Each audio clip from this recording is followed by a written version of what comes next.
ગીર સોમનાથ જિલ્લાના તાલાલા નગરપાલિકા વિસ્તારમાં સફાઈના અભાવે અનેક વિસ્તારોમાં ગંદકીનું સામ્રાજ્ય છવાયું છે।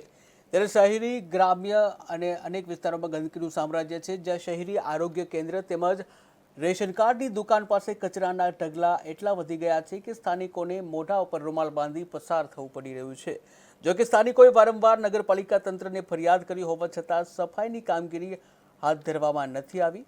ત્યારે કેટલાક વિસ્તારોમાં તો ગટર લાઇનની પરિસ્થિતિ એટલી નબળી છે કે ગટરના ઢાંકણ પણ તૂટી ગયા છે અને ખુલ્લી ગટરોના કારણે અકસ્માત થાય તેવી ગંભીર પરિસ્થિતિ ઊભી થઈ છે। ત્યારે તાલાલાની જનતા આ દ્રશ્યો અને દુર્ગંધથી ત્રસ્ત બની છે।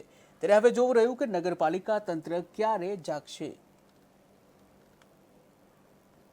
હરવાણીયા દુકાન સંસ્થાની દુકાન અકાઉન્ટ છે 15 વર્ષથી લોકોને વ્યવસ્થિત રીતે માલ આપું છું, પણ અટાણે નવો રોડ બન્યા પછી એટલી બધી ગંદકીનો વધારે વિકાસ થઈ ગયો છે કે અહીંયા કોઈ ધ્યાન દેતું નથી। વારંવાર પાલિકાને રજૂઆત કરવા છતાં આ લોકો કોઈ જાતમાં ધ્યાન નથી। તો પૂરેપૂરો જો ભ્રષ્ટાચાર હોય તો આ નગરપાલિકામાં છે અને આરોગ્ય કેન્દ્ર સામે છે, છતાં પણ કોઈ નોંધ લેતા નથી।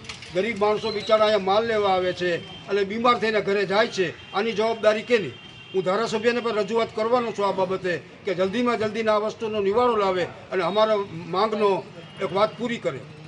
સામે આરોગ્ય કેન્દ્ર છે, લોકો અહીંયા દવા લેવા આવે, ગરીબ માણસો અડધી કલાક અહીં બેસતા હોય, છતાં જો મચ્છર ઘરે લઈને ડેન્ગ્યુ ઘરે લઈને જતા હોય તો આની જવાબદારી કેની? પાલિકાને રજૂઆત કરીએ, ચીફ ઓફિસરને રજૂઆત કરીએ, છતાં આ વાતની કોઈ ધ્યાન કે નોંધ લેતું નથી। એટલે તાત્કાલિક નિવાડો આવે એવી મારી રજૂઆત છે। બાકી હું આ માલ વેચવાનું હોય 2-4 દી પછી બંધ કરીને ઉપવાસ ઉપર બેસવાનો છું।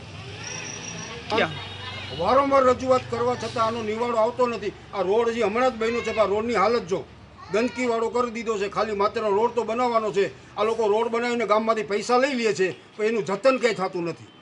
હરવાણીયા દુકાન